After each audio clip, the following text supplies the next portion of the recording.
Act 1. Foundations. What if pleasure isn't what you think it is? You might think that being an Epicurean means chasing after every pleasure that comes your way.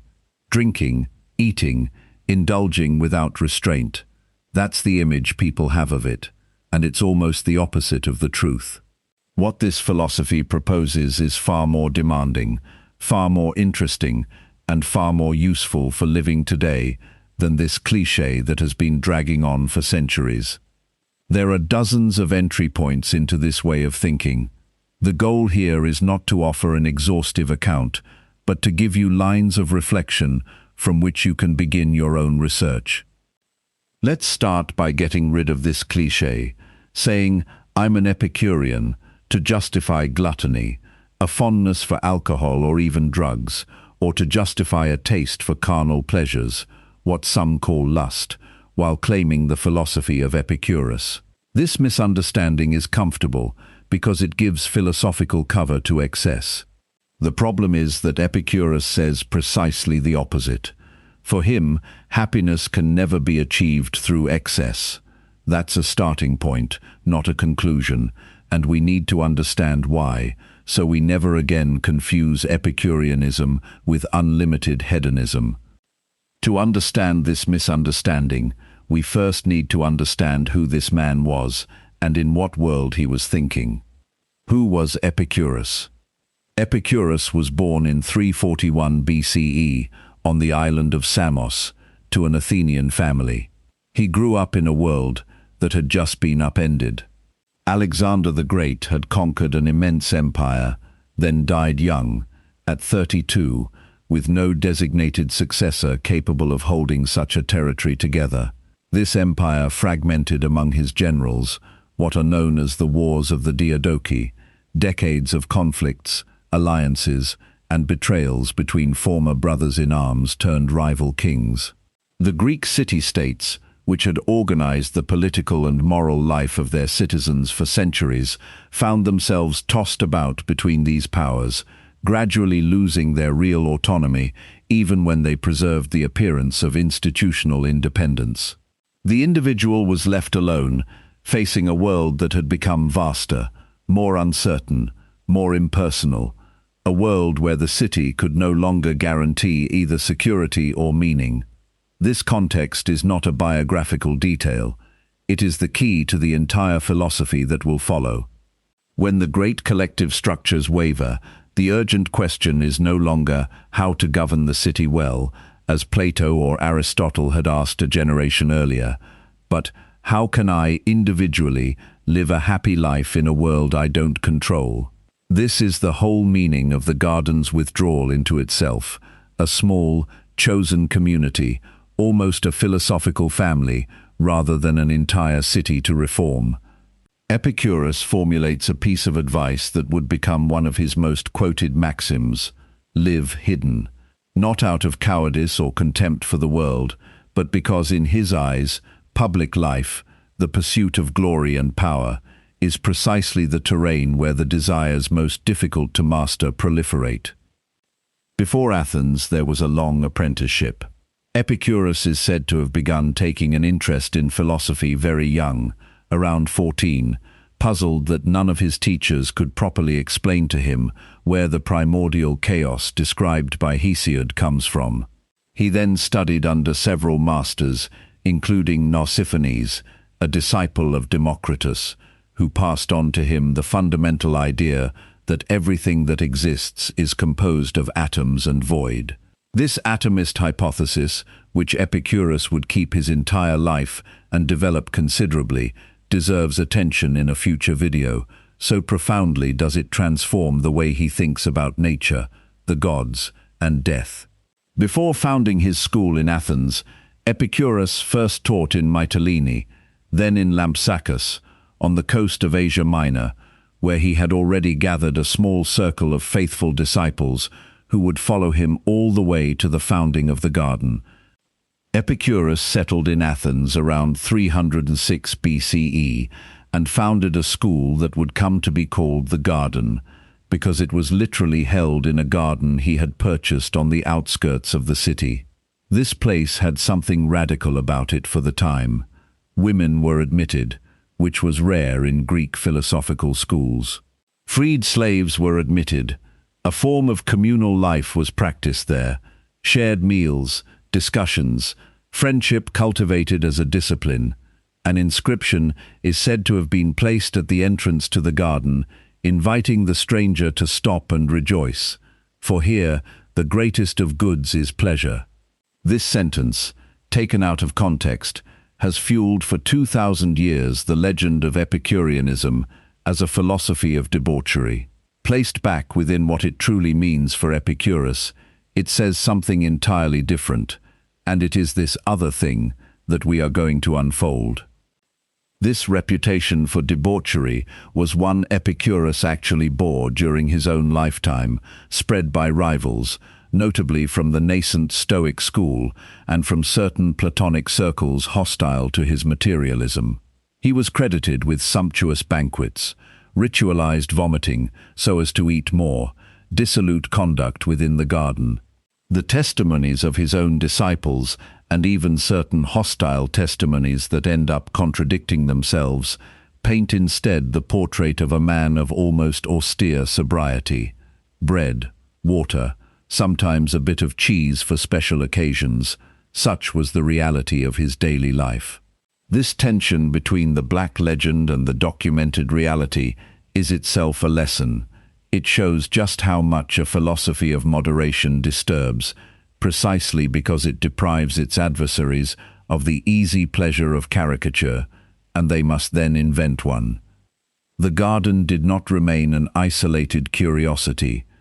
After the death of Epicurus in 270 BCE, Epicurean communities spread all around the Mediterranean, from Egypt to Italy.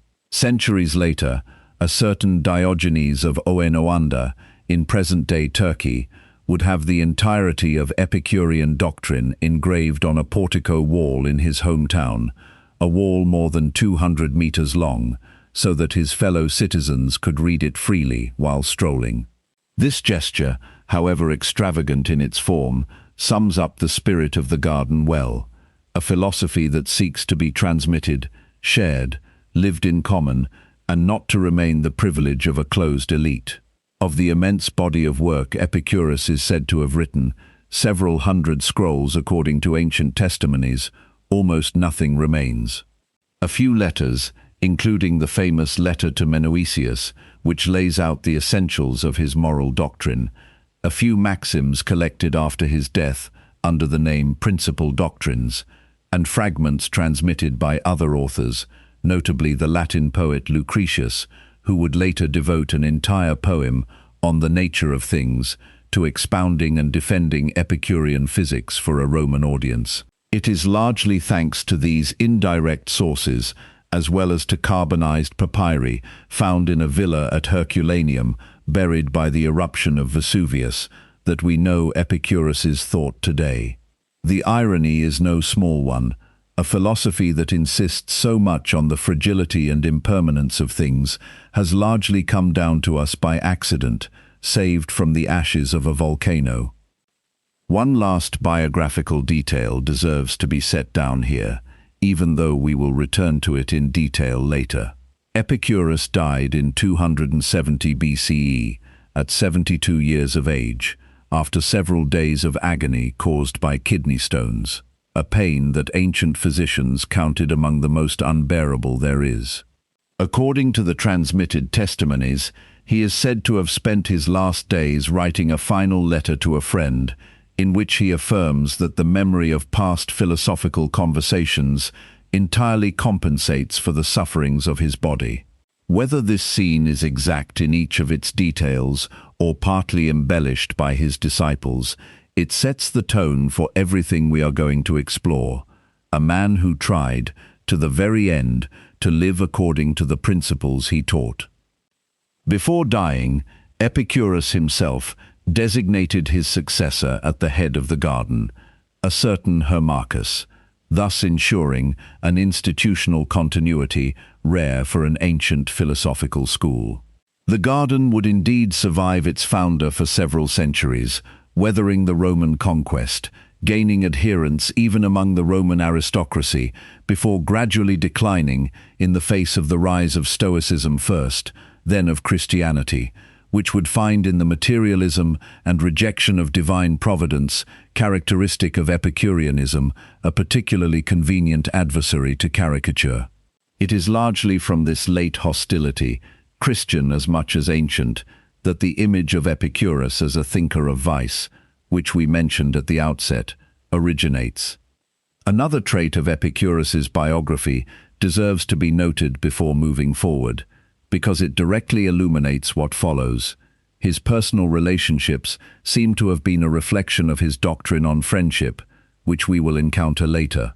The letters that have come down to us show a man attentive to the concrete well-being of those close to him, taking care, from a distance, of the children of a deceased friend, worrying about the health of his disciples, maintaining warm correspondence with women such as Leontion, herself a recognized philosopher within the garden.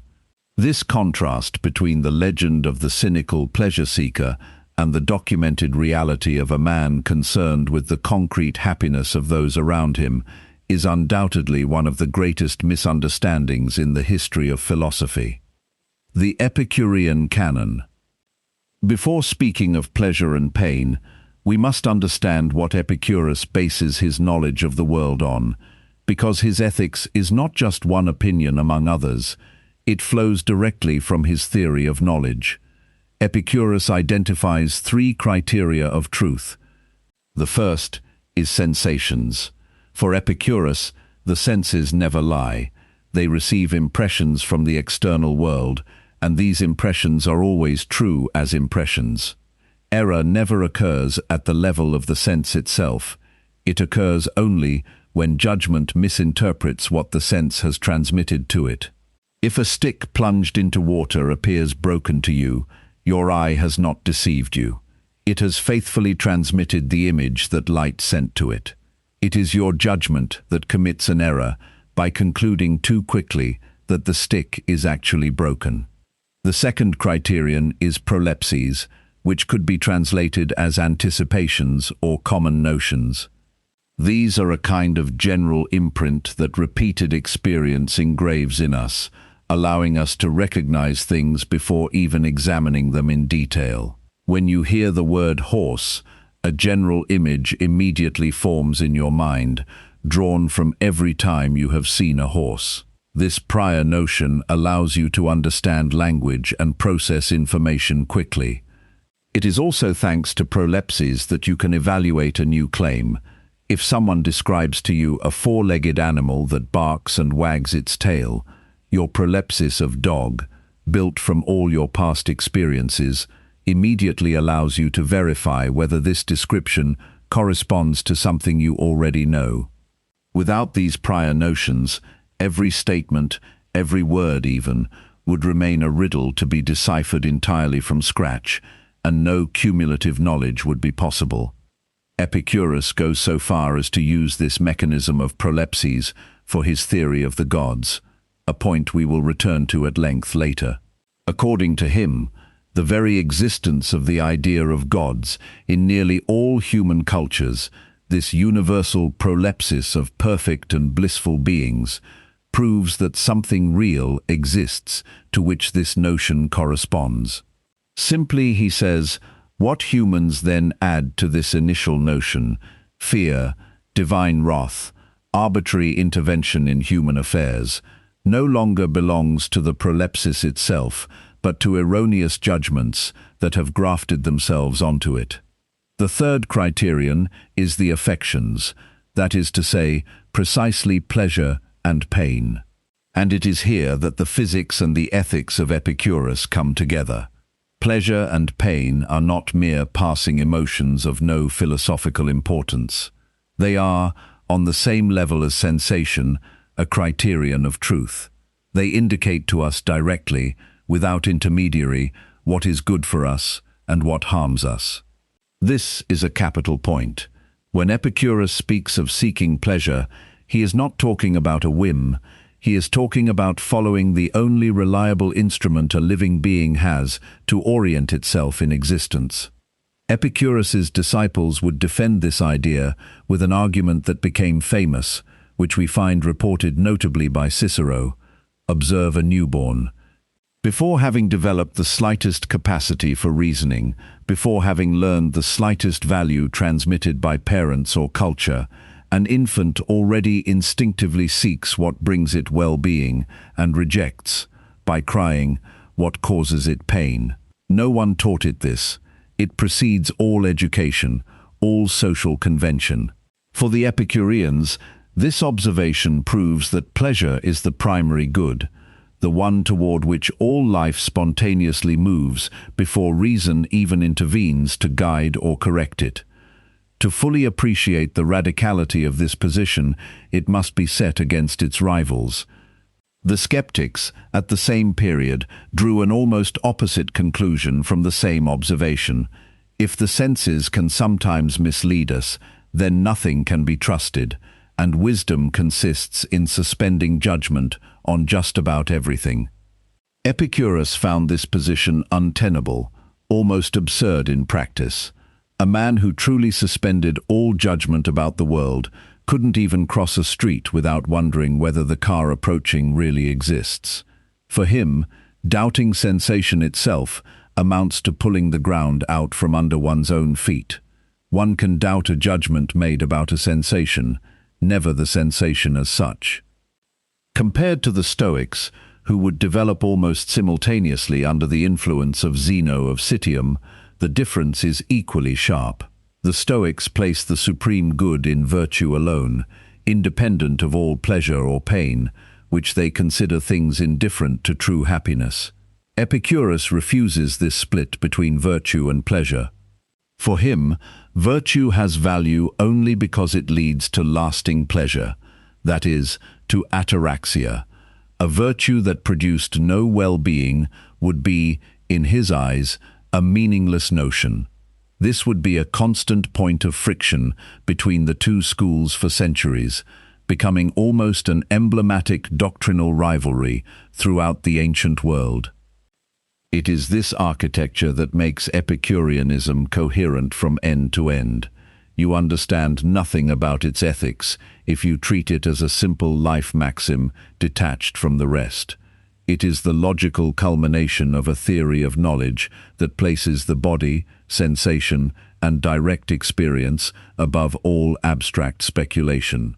This is also what radically distinguishes Epicurus from Plato, for whom the senses are deceptive and truth is found elsewhere, in a world of ideas inaccessible to the senses, accessible only through pure reason, detached from the body. Epicurus makes the opposite choice, an almost materialist choice. Truth is here, in this body, in this immediate experience of the world, and nowhere else.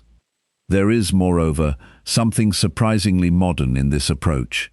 2,300 years before the scientific method formalized the idea that a theory must be verifiable through observation and experience, Epicurus already posits that any claim about the world must, in the final instance, be confrontable with the data of the senses, or else remain pure, unverifiable speculation. It is this demand that drives him, in his physics, to refuse all recourse to supernatural or providential causes to explain natural phenomena, lightning, earthquakes, the stars, always preferring to seek a material explanation, even an uncertain one, over a religious explanation that closes the question instead of keeping it open to inquiry. Remember this hierarchy, because it will govern everything that follows. Sensation tells you what is. Prolepses allow you to recognize and name what is. Pleasure and pain tell you what to do with what is. Nothing, in Epicurus, comes from revelation, from an external authority, or from an abstraction disconnected from the body. Everything starts from lived experience, and everything returns to it. It is from this foundation that we will now be able to understand why pleasure, in Epicurus, has strictly nothing to do with limitless indulgence. Act 2. The mechanism of pleasure. You are a being of flesh.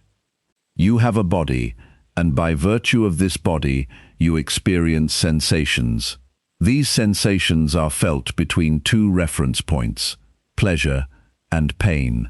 There are pleasures of all kinds and pains of all kinds, but generally speaking, everything you feel can be placed in one of these two categories. Naturally, you aspire to pleasure. When something gives you a pleasant sensation, you move toward it. Conversely, you flee everything that is a source of displeasure, everything that is a source of pain. So far, nothing complex. The problem is that sometimes you make mistakes. You take for a pleasure what is actually deferred suffering. It's a paradox, but it illustrates itself very well through concrete examples. Drinking a glass of wine, then a second, a third, finishing the bottle. It provides a great deal of pleasure, especially if it's good wine. It can make you happy in the moment. If you don't drink, take another form of indulgence, wanting to finish the jar of jam or chocolate spread when you've barely just opened it. Lots of pleasure, in the moment. But the next day, pleasure gives way to pain, the hangover for one, the upset stomach for the other. In every case, a negative consequence attaches itself to the initial pleasure. This mechanism is obviously not limited to the table. Look at any evening when you push back the moment of going to sleep to keep scrolling through your phone. Each additional minute provides a microdose of pleasure, a distraction, a novelty. But the next morning, fatigue, irritability, the feeling of having wasted your evening come to pay that bill. Or think of procrastination. Putting off a difficult task provides immediate relief, a real pleasure of avoidance, until the deadline approaches, and that same avoidance transforms into anxiety, often far more costly than the initial effort you had fled.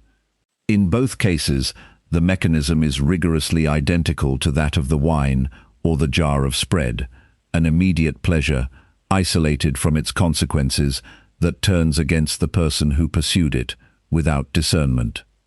What Epicurus says is that to be happy, it is not enough to chase after pleasure. You must moderate it, so that it remains nothing other than pleasure, without the debt it sometimes drags behind it. The philosophy of Epicurus is first and foremost a philosophy of moderation. You could also call it a philosophy of balance. And when that balance is broken, you are no longer following the path of wisdom. You are then in a pursuit of pleasure that you no longer control, and that, in return, controls you. There is no possible happiness in excess. Happiness is the result of moderate, measured, balanced behavior. Two forms of pleasure. A further nuance must be added to this mechanism, one that is often forgotten in quick summaries of Epicureanism, but which is decisive. Epicurus distinguishes two broad forms of pleasure. On one side, what are called kinetic pleasures, or pleasures in motion. These are active pleasures, those you feel at the very moment a lack is being filled. Eating when you're hungry, drinking when you're thirsty, that progressive relief you feel as the need subsides. These pleasures are real. Epicurus never denies them. But they are by nature transitory. Once the lack is filled, the kinetic pleasure stops of its own accord, since it existed only in relation to that lack. On the other side, there are katastematic pleasures, or stable pleasures. These are the pleasures of a state, not of movement. The simple absence of hunger once you've eaten, the simple absence of thirst once you've drunk. You might think this isn't even a pleasure, just neutrality. This is precisely where Epicurus innovates and breaks with common intuition. For him, this stable state, this absence of lack and pain, is in fact the most complete and highest pleasure there is, far superior in value to the kinetic pleasure that preceded it. The body that is no longer hungry or thirsty, the soul that is no longer agitated by an unsatisfied desire. This, for Epicurus, is the summit of human pleasure, and not the excitement of the moment when one fills the lack. This distinction changes everything about how to understand Epicureanism. An existence turned exclusively toward the pursuit of constantly renewed, constantly more intense kinetic pleasures is in reality an existence of permanent dissatisfaction, since it requires ceaselessly creating new lacks in order to fill them again. This is exactly the logic of addiction we alluded to. You need a lack to feel the pleasure of filling it, so you maintain the lack, you even intensify it, to keep feeling that pleasure. The true Epicurean does not seek to multiply occasions of lack in order to then fill them. He seeks to reach and maintain the stable state, without any lack to fill, which is in itself the highest and most lasting form of pleasure. Take a moment to appreciate how profoundly this hierarchy inverts what most of us spontaneously pursue. A large portion of the modern economy, from entertainment to advertising to much of social media, is built almost exclusively around kinetic pleasure, the notification that arrives, the new episode that drops, the limited time promotion. Each of these creates a small lack, an expectation, then proposes to fill it immediately, generating a sensation of brief pleasure before the cycle starts again. Nothing, in this model, is designed to bring you toward a stable and lasting state. On the contrary, the stable state is precisely what this system seeks to avoid, since a satisfied, at-peace individual consumes less than one who remains in permanent anticipation. Epicurus, without ever having known this world, nevertheless described its psychological mechanics with an almost disturbing precision. Desire and pleasure, an essential distinction. A small reminder is in order, because the two are often confused. Desire is not pleasure. Pleasure is the result of the satisfaction of a desire. Desire, for its part, is an inner force that drives you toward an object with a view to appropriating it. This object can be a thing, but also a person. Desiring a relationship with someone is making that person the object of your desire. And this desire, as a force, is also a lack, because you desire what you do not yet have. Once the object is obtained, the desire ceases, by definition, to be desire. It becomes satisfaction or disappointment. Simply remember this: desire precedes, pleasure follows.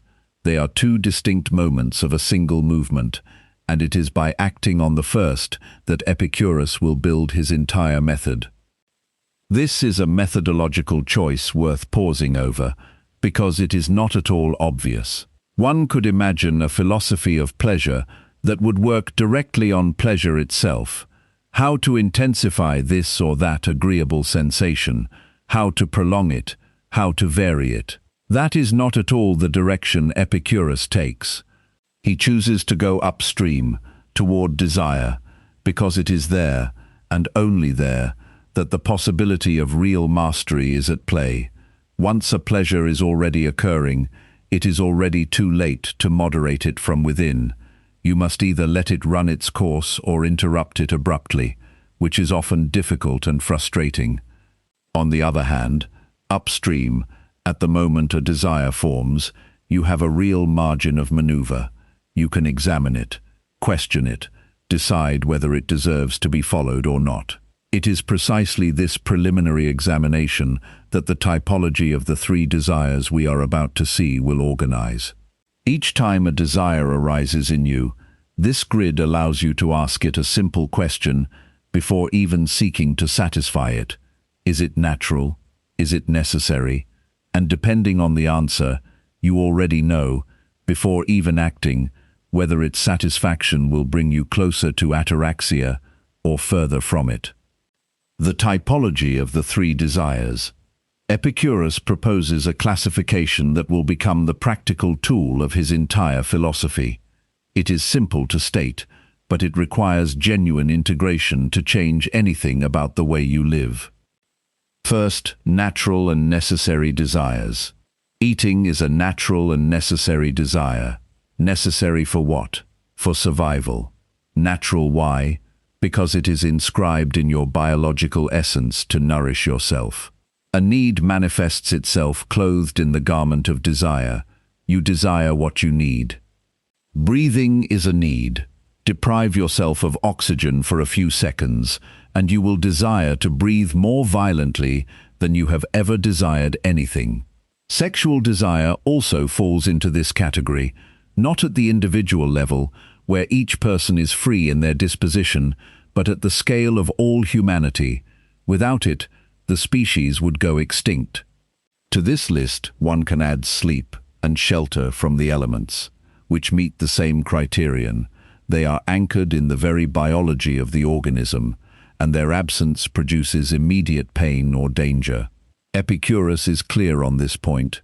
Natural and necessary desires must be satisfied. There is no choice to be made, no moral dilemma.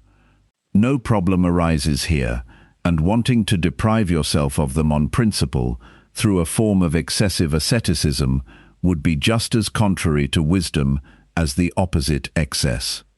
Second, natural but not necessary desires. Eating is necessary, but eating a refined dish, meat accompanied by an elaborate sauce and a fine glass of wine, is that necessary? No, a piece of bread and water would suffice to nourish you. Is it natural?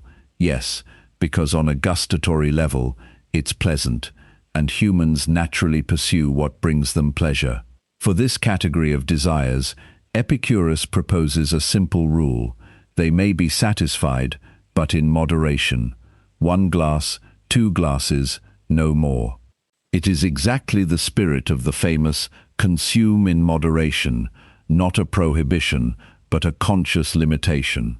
This category covers a large part of what our modern societies call comfort or leisure. A good restaurant meal, a garment you find aesthetically pleasing beyond the simple need to cover yourself, a trip. None of this is condemnable in itself for Epicurus. What is at stake is solely the place this type of desire occupies in your life, an occasional, controlled pleasure, or a dependency that silently organizes the essence of your existence and your relationship to money. Third, desires that are neither natural nor necessary, eating that same good meal, but on a silver plate, with cutlery adorned with precious stones. Here, the line is crossed. It is not necessary. That goes without saying. But it is not natural either, says Epicurus, because it is the expression of what one might call a degeneration of desire. Humans do not naturally feel this need. They feel it from the moment they can no longer master their desires, when those desires become megalomaniacal. These desires testify to a dysregulation, almost a pathology, and the best proof of this dysregulation is that by crossing this line, one enters the logic of addiction, alcoholism, drug addiction, the progressive increase of doses to recapture an initial sensation that dulls as one becomes habituated to it. You increase the doses, and you do yourself even more harm. The pursuit of social status often belongs to this same category, wanting the biggest house in the neighborhood, the most expensive car, the most prestigious title, not for the real comfort these things provide, but for the position they display in the eyes of others. This desire has structurally no ceiling, since it is always defined by comparison, and there will always be someone richer, more recognized, to restart the race. It is a desire that, by construction, can never be definitively satisfied. We find, moreover, almost word for word, this same intuition in a concept developed much later by modern psychology, what is called hedonic adaptation, or more colloquially, the hedonic treadmill. Researchers have shown that human beings return, after a happy event as after an unhappy one, toward a relatively stable baseline level of satisfaction. The person who wins the lottery returns, within a few months, to a level of happiness close to the one they had before winning. A salary increase produces real satisfaction, but it fades once the new standard of living becomes the norm, and a further increase is then needed to recapture the same feeling. This is exactly the mechanism Epicurus denounced 23 centuries earlier regarding desires that are neither natural nor necessary.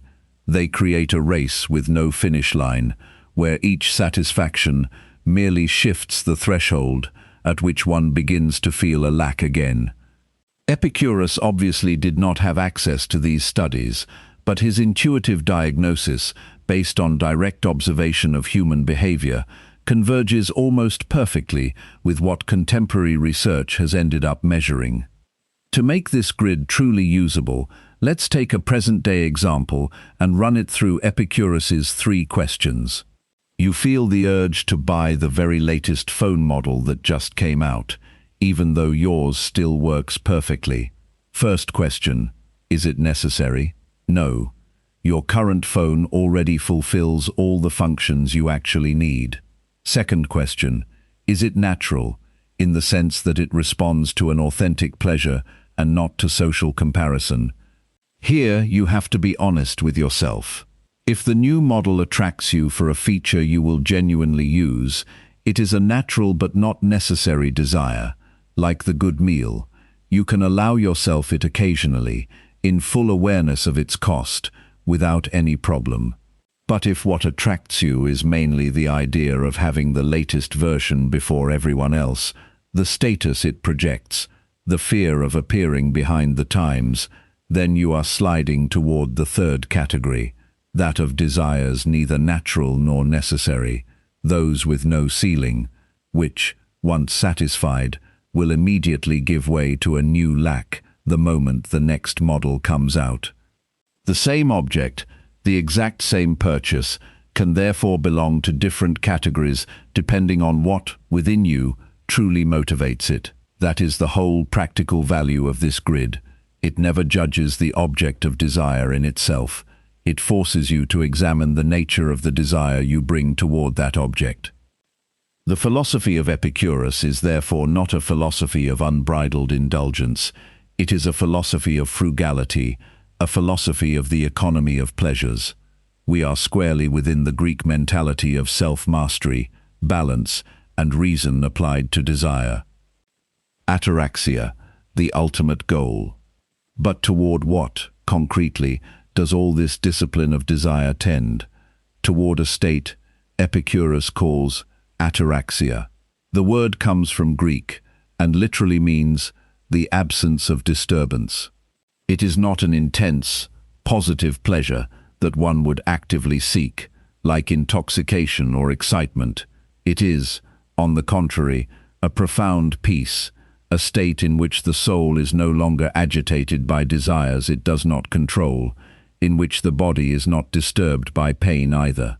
You can think of it as a zero state, a point of equilibrium from which nothing comes to disturb anymore. Ataraxia concerns the soul. Epicurus systematically pairs it with a second term, aponia, which concerns the body, the absence of physical pain. Complete Epicurean happiness rests on these 2 pillars together, a body without pain and a soul without disturbance. This pairing is important because it reminds us that Epicurus never constructs a watertight separation between body and mind, unlike a large part of the philosophical tradition that precedes or follows him.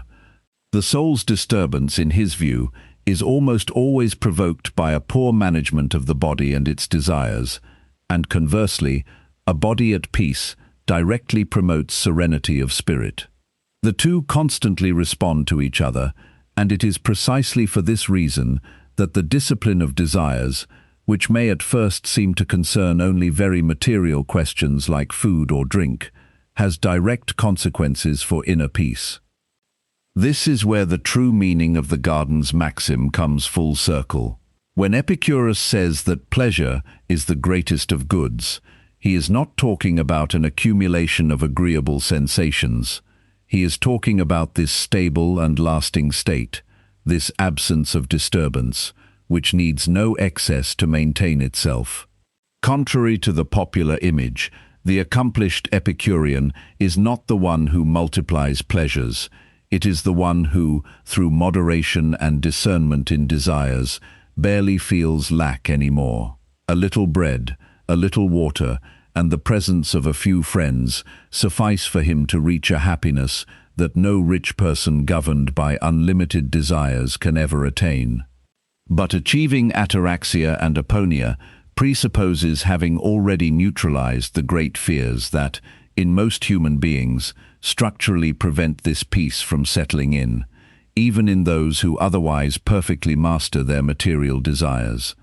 One can live frugally, eat little, drink in moderation, refuse all unnecessary luxury, and still remain profoundly troubled if one lives in terror of divine punishment after death, or in the permanent anguish of one's own disappearance. It is this notion of ataraxia that will allow us, in what follows, to understand why Epicurus devotes so large a part of his thought to diffusing our two greatest sources of disturbance, the fear of the gods and the fear of death. Without that work, the entire discipline of desires we have just detailed would remain incomplete, a well-built house, but one erected on ground that keeps trembling. Act 3. The Four Remedies. You may have perfectly integrated the typology of the three desires.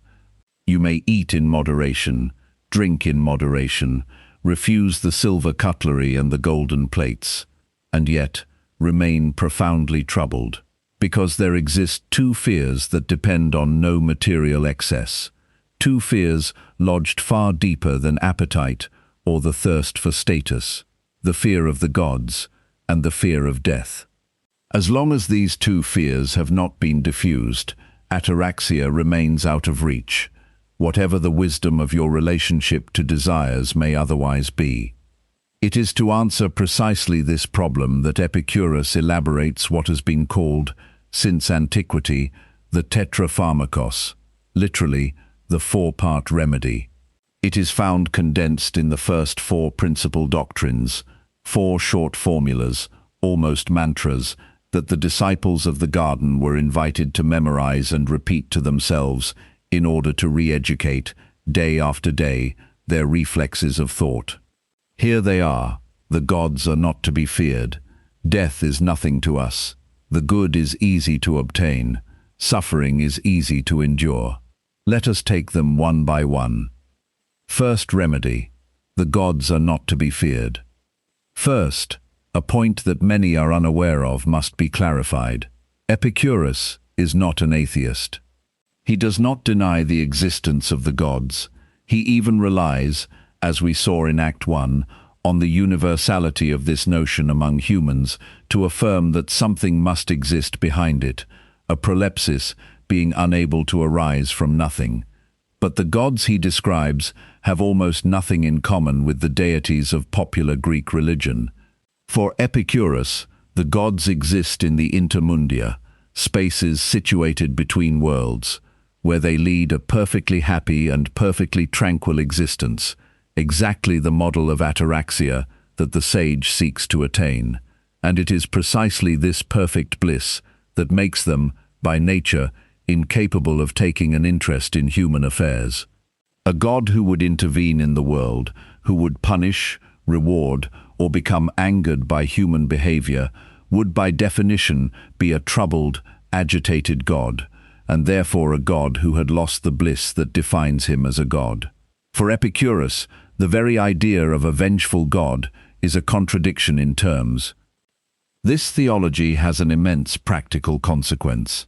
The popular religion of Greek antiquity, like most human religions, operates largely on fear, fear of divine wrath, fear of a bad omen, fear of punishment after death for sins committed. Epicurus removes this fear at the root. The gods are not watching you to punish you. Lightning is not the anger of Zeus, but a natural phenomenon that finds its explanation in the collision and friction of elements, an explanation that Epicurus details in his Physics by proposing several possible material causes, always preferring a plurality of verifiable natural explanations to a single unverifiable supernatural one. An earthquake is not a celestial warning, but the movement of pockets of air or underground matter. By systematically removing divine intention from all the phenomena that terrified his contemporaries, Epicurus is not seeking to provoke believers. He is seeking to remove from them a source of permanent anguish that, in his eyes, is entirely unjustified. It should be added that this theological caution was not merely an abstract philosophical posture. In the Athens of the 4th and 3rd centuries BCE, the charge of impiety was no trivial matter. It had cost Socrates his life a century earlier, and several philosophers of the era, including Anaxagoras, had been forced to flee the city for proposing overly naturalistic explanations of celestial phenomena. Epicurus therefore proceeds with a certain rhetorical skill. He never frontally denies the existence of the gods, which would have been both intellectually dishonest with respect to his own theory of prolepses and politically risky, but he empties their traditional figure of all power to harm human affairs, which amounts, in the daily practice of a man freed from this fear, to almost the same result. Second remedy: death is nothing to us. This is undoubtedly the most famous formula in all of Epicureanism, and it deserves the time to truly understand it, because it is often quoted without being explained. The argument rests entirely on the atomist physics inherited from Democritus, which we mentioned at the outset, and which we will explore in greater detail in a future video. For Epicurus, the soul itself is composed of atoms, finer, more mobile atoms than those of the body, but atoms nonetheless, and nothing else. There does not exist, in his view, an immaterial soul that would survive independently of the body.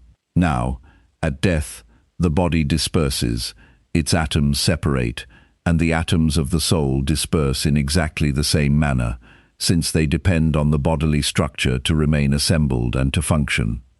From this premise follows a reasoning of formidable simplicity. Sensation, including the sensation of suffering or fear, requires a subject capable of feeling, but death is precisely the dissolution of that subject. There can therefore never be a moment when you are both dead and capable of experiencing your own death. Epicurus formulates it thus in the letter to Meneuceus: when we exist, death is not present, and when death is present, we no longer exist. The two never meet. To fear death is therefore to fear an experience that, by definition, can never take place for you, since there will no longer be anyone there to live it. Epicurus adds a second argument, less well known but equally elegant, sometimes called the symmetry argument. Think of all the infinite time that preceded your birth, all those centuries, all those millennia when you did not yet exist. This past non-existence does not terrify you. You never think of it with anguish. It seems perfectly neutral to you. Now, says Epicurus, the non-existence that will follow your death will be, structurally, rigorously identical to the one that preceded your birth. It will be the same nothingness, the same nothing. Why then dread the one and remain serene about the other? This asymmetry in our emotions rests on no real difference between the two states, only on an illusion of perspective, the fact that one is situated in front of us and the other behind. One must be precise about what this argument does not say. Epicurus does not claim that losing what one loves, that the separation from those one loves, is a matter of indifference. Grief and the sorrow of those who remain are real effects he never denies. What he targets precisely is the fear of one's own extinction as a subject of experience. And this precise fear, he says, rests on a confusion.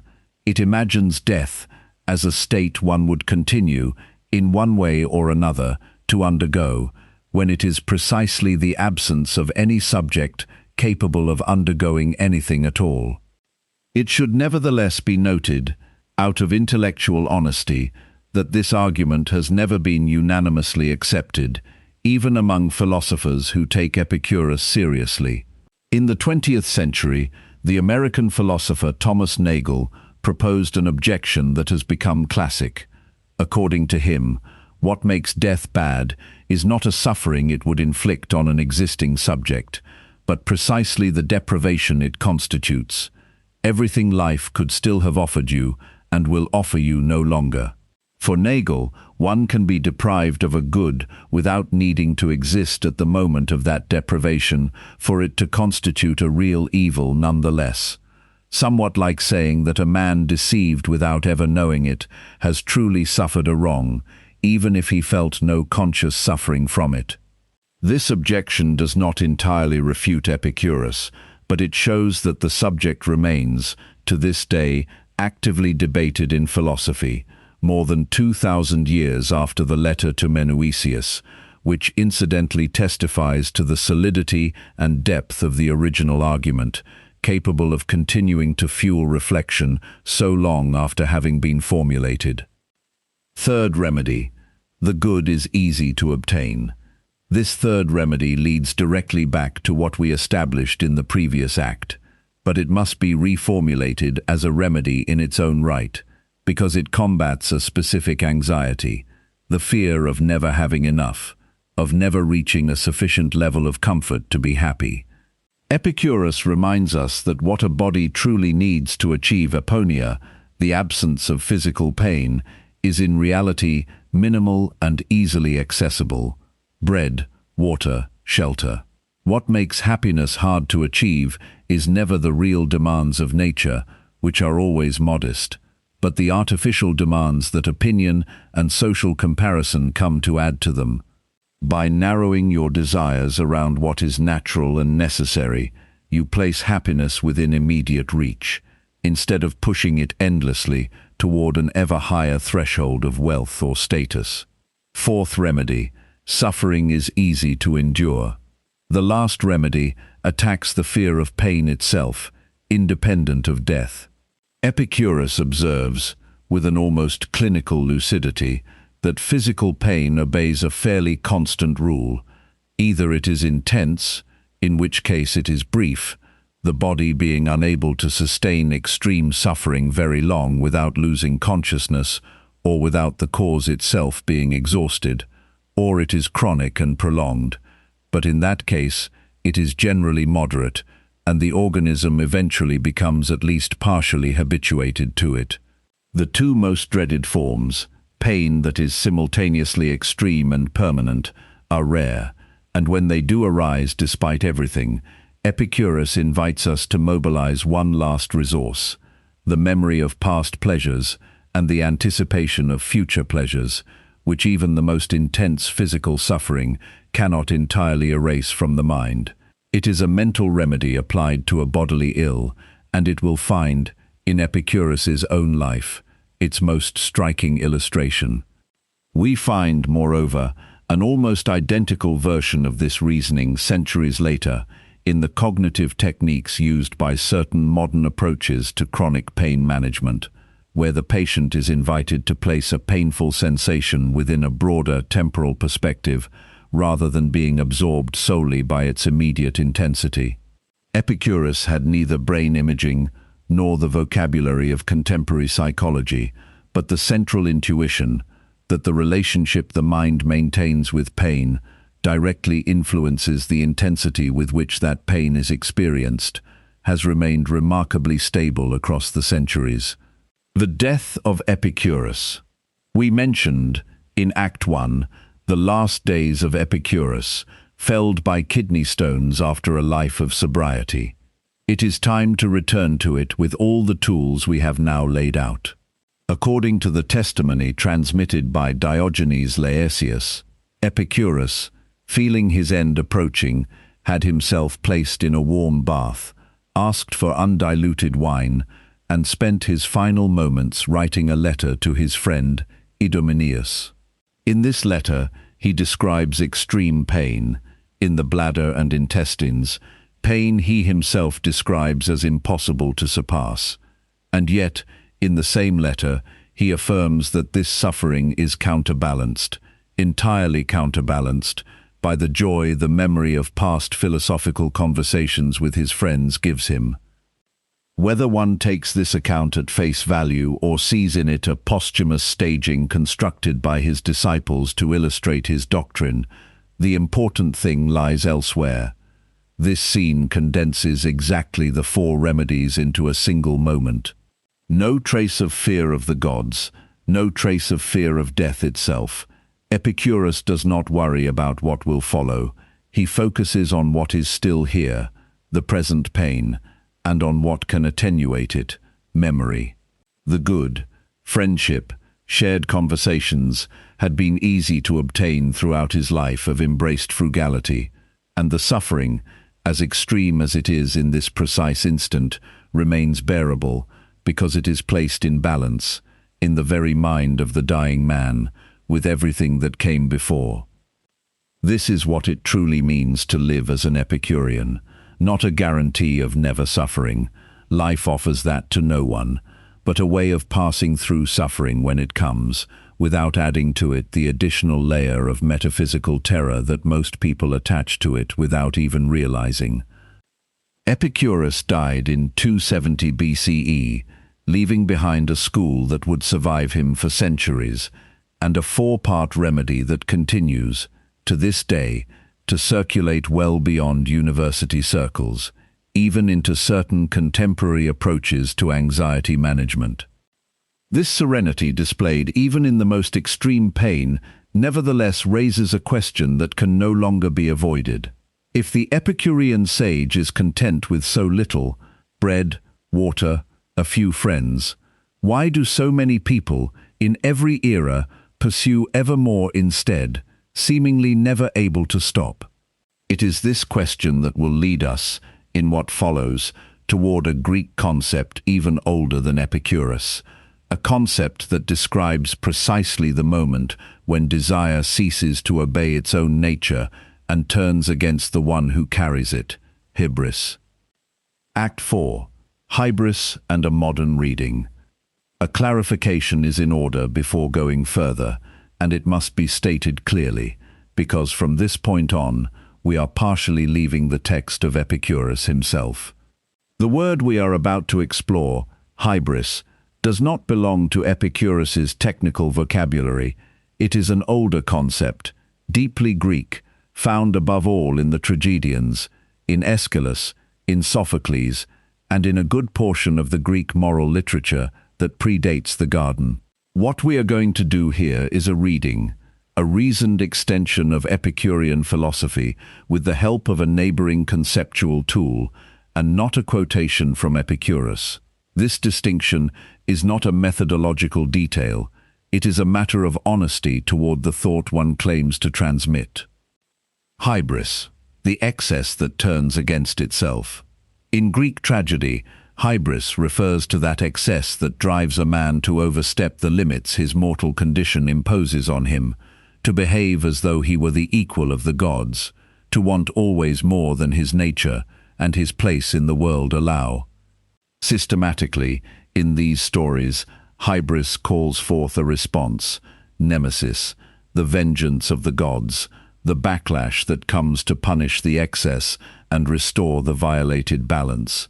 Oedipus, Icarus, so many figures of Greek myth embody this same structure, an excess of confidence, desire, or pride that turns against the one who nurtured it. Icarus, in particular, offers an almost perfect allegory of what we are going to develop, wings of wax, a means perfectly suited to measured use, transformed into the instrument of his own destruction at the precise moment when the desire to fly ever higher, ever closer to the sun, exceeds the limit that the technique itself could reasonably support. It is not flight that kills Icarus, it is the absence of any limit set on that flight. What interests us here is not the supernatural dimension of divine punishment, which we have seen in the previous act, that Epicurus explicitly rejects. What interests us is the psychological structure this concept describes, a desire that, by exceeding its own natural limit, ceases to obey the one who carries it, and begins instead to dominate him. This is very precisely what Epicurus was describing, in different vocabulary, about desires that are neither natural nor necessary. Where Epicurus speaks of dysregulation and degeneration of desire, Greek tragedy, a century or two earlier, was already speaking of hybris. The two traditions, without citing each other, describe the same phenomenon, the precise instant when the natural filter that normally limits our desires ceases to function, and when a person can then, in theory, desire absolutely anything, with no internal boundary left to stop them. The millionaire and excess. Let us take a contemporary example to embody this mechanism, keeping in mind that what follows is an application of Epicurean thought, not a passage to be found word for word in the letter to Menoetius. A millionaire has, in principle, resolved the material question of his existence. His survival is assured. His children's survival is assured. On a strictly material level, natural and necessary desires are amply covered, and a good portion of natural but not necessary desires as well. One might therefore expect such a person to approach ataraxia, that stable peace Epicurus places at the summit of the happy existence. But if this same millionaire begins to nurture, with obsessive intensity, the desire to become a billionaire, then something has shifted. The question that legitimately arises is no longer one of means. He has them, but of the motivation itself. What does he need that he doesn't already possess? A millionaire, in theory, sleeps in peace. The one seized by this endless pursuit does not sleep in peace, because he always needs more, and that always more, by construction, knows no natural boundary capable of stopping it from within. We find here exactly the logic of the desire that is neither natural nor necessary, described in Act 2, a desire that, precisely because it responds to no real need, can never be sated by any amount of satisfaction, however great. It must be immediately specified, so as not to betray the moderate spirit of Epicurus himself. None of this amounts to a moral judgment on wealth as such. One can perfectly well imagine, and encounter in reality, millionaires or billionaires who are perfectly serene, who have maintained a healthy and moderate relationship with their own desires, despite the abundance of means at their disposal. Material wealth does not mechanically imply hybris. It simply makes it easier to reach, by removing the external limits that scarcity naturally imposes on most human desires. What defines the state of hybris is never the amount in a bank account. It is the relationship an individual maintains with his own desire. Does he still master it, or is it now mastering him? One might object, at this point, that such a diagnosis belongs more to popular psychology than to rigorous philosophy. But this forgets that Epicurus himself constantly invited his disciples to precisely this form of very concrete, almost clinical self-examination, rather than to abstract speculation disconnected from real life. The grid of the three desires was never conceived as a theoretical classification tool to be applied to others. It was designed as an instrument of daily introspection, to be turned ceaselessly against oneself before ever judging the excess of others. Capitalism and consumer society. Here is the point where this reading takes the greatest distance from Epicurus's text, and where it becomes, let us state it clearly, a contemporary thesis that draws on his conceptual framework rather than an explanation of his thought. One can argue that the economic system in which we live today rests structurally on a validation, almost a sanctification, of the very principle of hybris. Capitalism, in its dominant form, is founded on the dogma of infinite growth. A company that no longer grows is judged a failure, even if it continues to generate comfortable and stable profits. A national economy that no longer grows is labeled stagnant, even if the standard of living of its inhabitants remains quite satisfactory. The norm is never stability. It is always continuous increase, with no limit set in advance. If Epicurus were to observe this system without putting words in his mouth that he never spoke, one can reasonably imagine he would recognize in it, on a very large scale, the same pathology of desire he described in the individual trapped by his unnatural desires.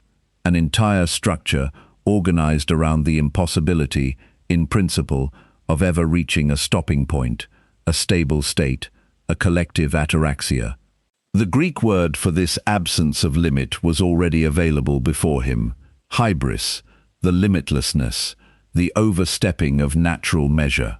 A system that institutionalizes hybris as the engine of its own functioning cannot structurally produce, at the scale of an entire society, the peace the Epicurean sage seeks to achieve at the individual scale.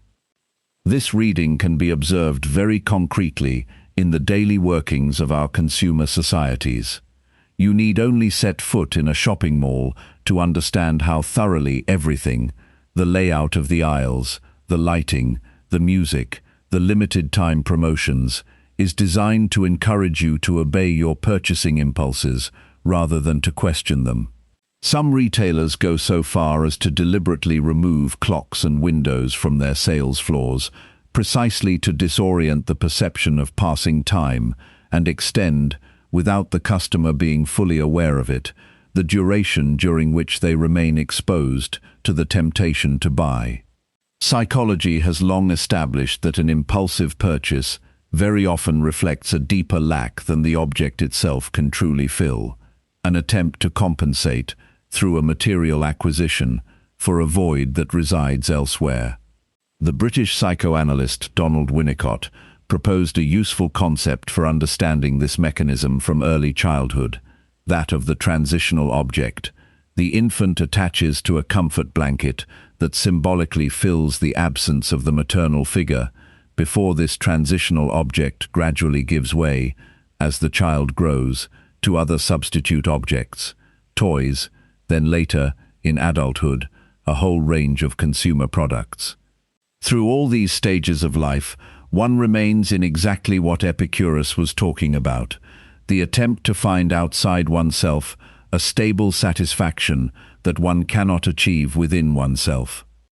There exists a political reading of this mechanism that deserves mention, without one having to subscribe to it entirely to perceive its pertinence.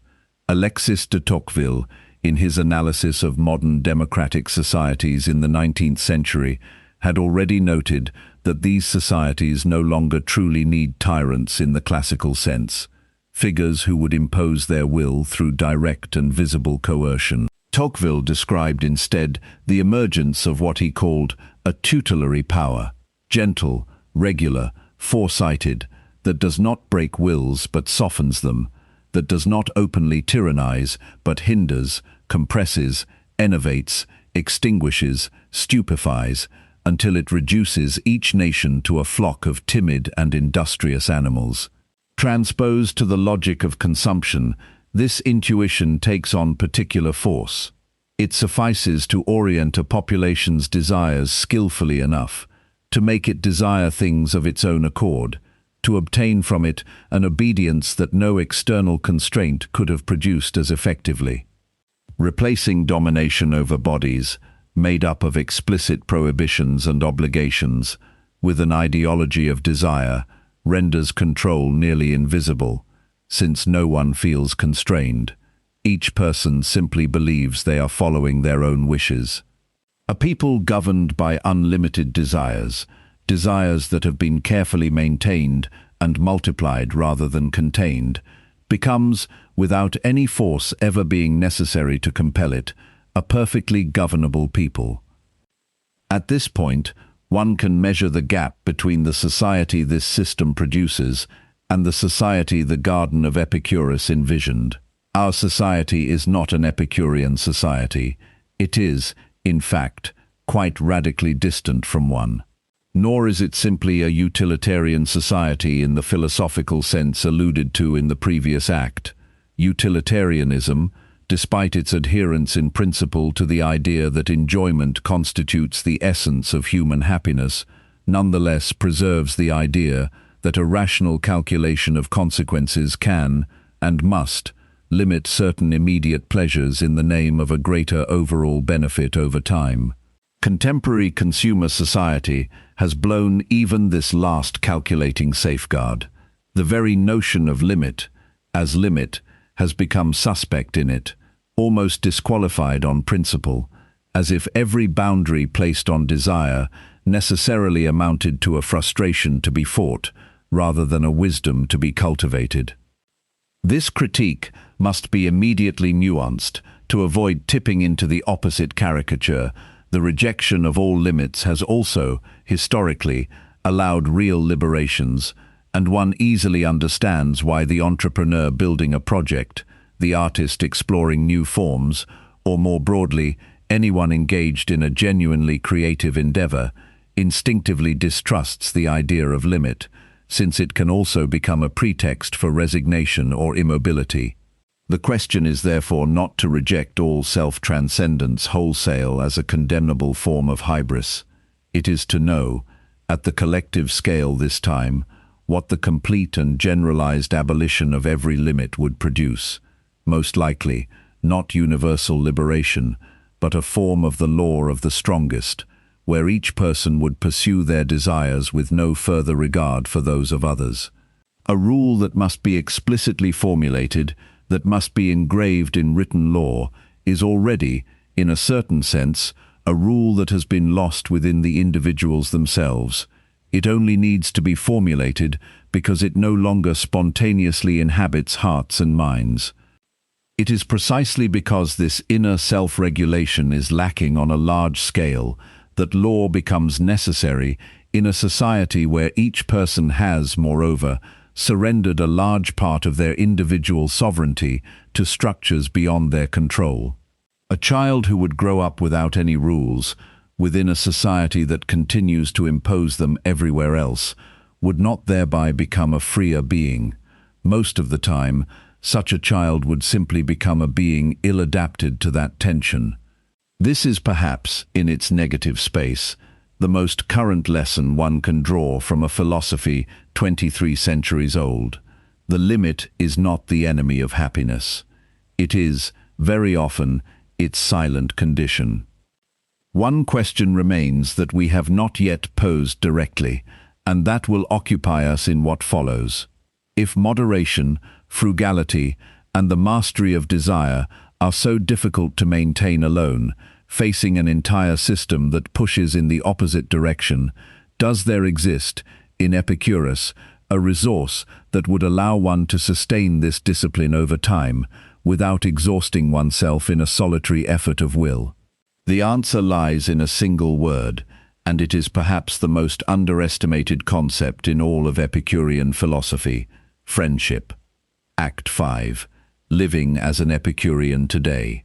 We have seen the discipline of desires, the 4 remedies against the great fears, and the danger of excess. One piece is still missing from this edifice, a piece that Epicurus himself placed at the very top of what makes happiness possible. One of his principal doctrines states it without detour: of all the things that wisdom provides for the happiness of the whole life, by far the greatest is the possession of friendship.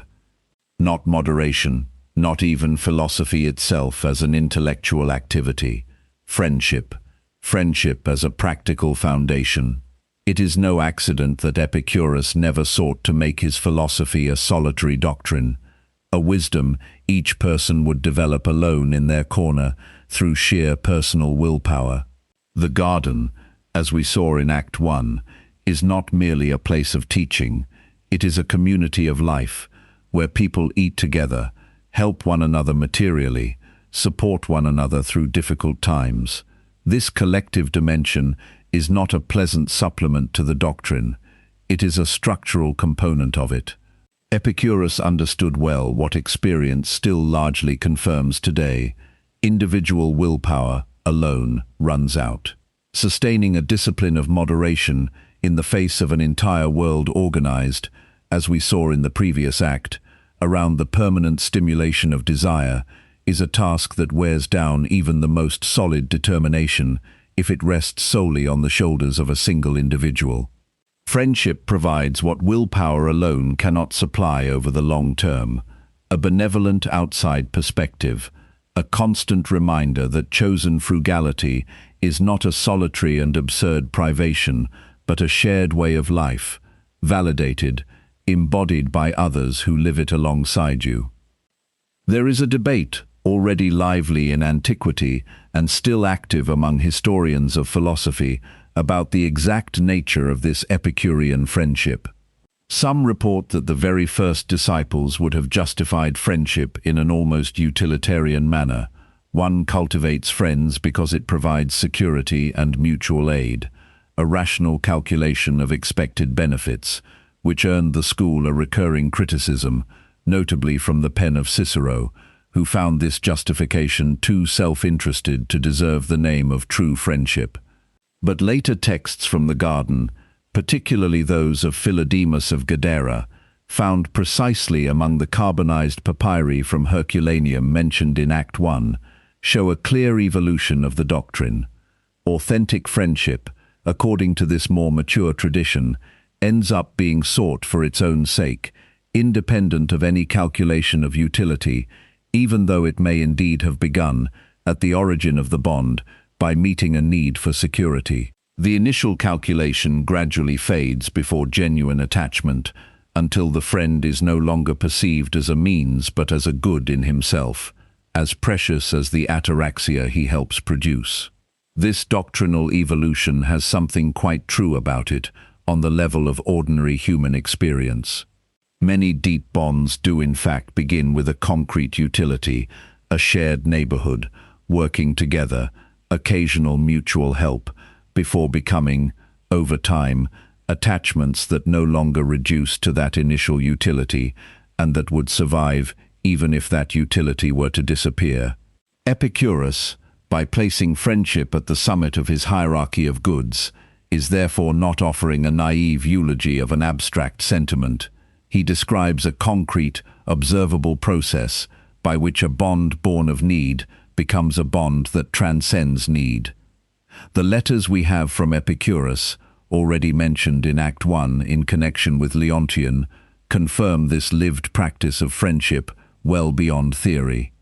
Epicurus inquires in precise detail about the health of his correspondents, worries about their material difficulties, organizes from a distance the community's support for those going through hardships.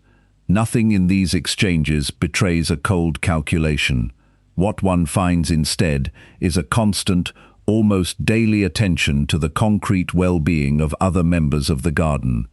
And it is surely no coincidence that it was precisely this network of friendship, this community patiently woven over decades, that allowed his thought to survive his own death and to continue, as we have seen, spreading around the entire Mediterranean for centuries. To this must be added an almost architectural dimension of Epicurean friendship, one that sharply distinguishes it from ordinary camaraderie. Epicurus seems to have conceived of friendship as a form of emotional security deliberately constructed to compensate for the fundamental unpredictability of the external world. In a universe where, as his atomist physics reminds us, everything is subject to the chance encounters of atoms, where even the stars and natural phenomena escape any organizing providence, friendship becomes the only space where a human being can, to some extent, manufacture stability for himself. One does not choose one's birth, nor most of the events that traverse an existence, but one does choose one's friends, and this choice, maintained with constancy, creates a pocket of predictability and trust within a world that otherwise offers no guarantee of either.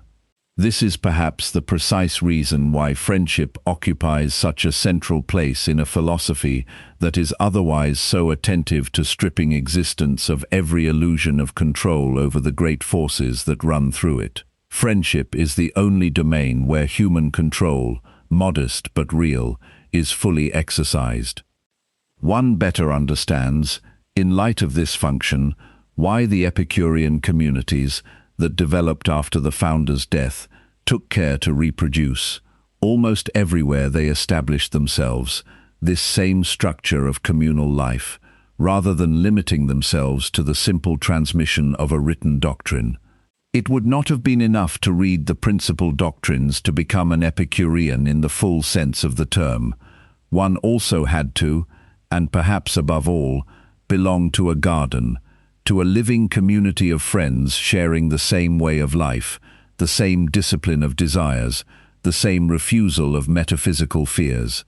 The doctrine and the community were never separable in the actual practice of the Epicurean movement. Practical application, the Epicurean method in daily life. Let us now gather everything we have traversed into a concrete method, applicable starting today, in a life that obviously no longer has anything in common with 3rd century BCE Athens, but whose fundamental psychological mechanisms, as we have seen on several occasions, have not fundamentally changed. The first step consists in taking an inventory of your recurring desires with the help of the grid laid out in Act 2. With each urge that arises, before even seeking to satisfy it or suppress it, ask it the two questions. Is it natural? Is it necessary? This examination, repeated often enough, eventually becomes an almost automatic reflex, exactly what the disciples of the garden hoped for in memorizing the principal doctrines.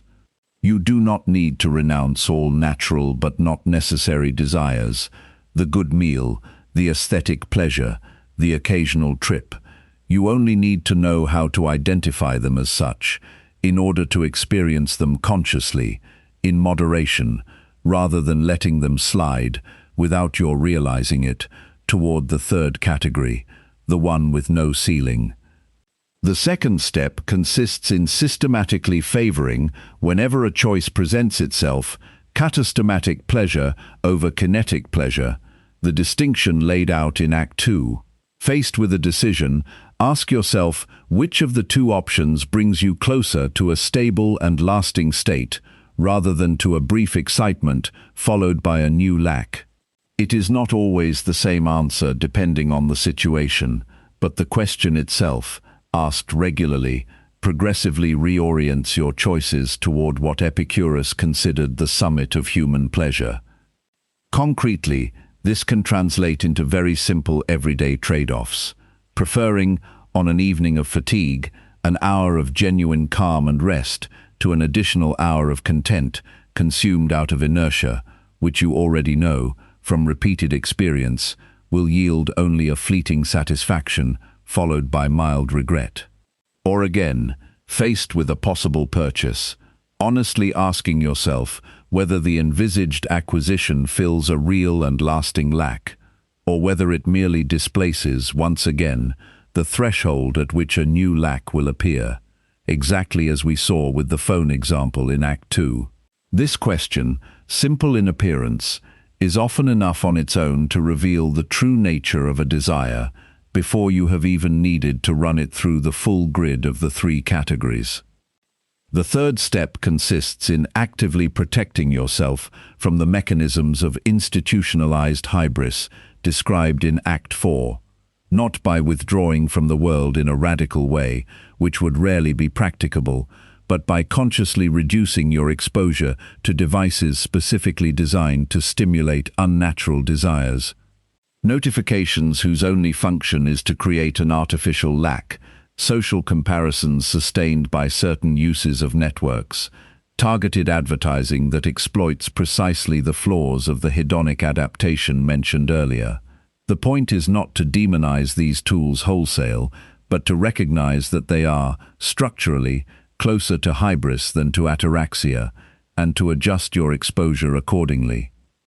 The fourth step, the simplest to state and undoubtedly the hardest to sustain over time, consists in deliberately investing in real, embodied, regular friendships, rather than leaving this dimension of existence as a mere side matter cultivated when time is left over.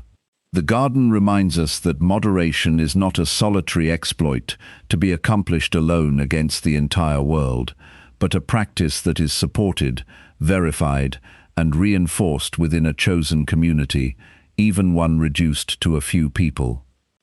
This does not necessarily mean reconstituting a garden in the literal sense, a community living under the same roof and sharing every meal. The contemporary world rarely makes this model practicable. But the spirit that animated it remains perfectly transposable. A few relationships chosen with care, maintained with regularity, rather than left to the inertia of passing weeks, in which moderation and frugality are never perceived as an oddity requiring justification, but as a shared and understood way of life. It is these few people who, in the moments when the discipline of desire wavers, when social comparison or advertising regain the upper hand, can remind you, simply through their presence and the example they embody, why you had chosen this direction in the first place. The fifth step, finally, consists in integrating the tetrapharmakos not as a belief to be adopted once and for all, but as an exercise to be repeated, exactly as the disciples of the garden were invited to do. Faced with a diffuse anxiety, first identify its true nature. Is it a metaphysical fear in disguise, the dread of a judgment, of punishment, of an end one does not control? Or is it a concrete difficulty, a real lack that can be simply filled? Depending on the answer, one of the four remedies applies directly. One final point must be specified before concluding, because it conditions the very manner in which everything we have just traversed should be received.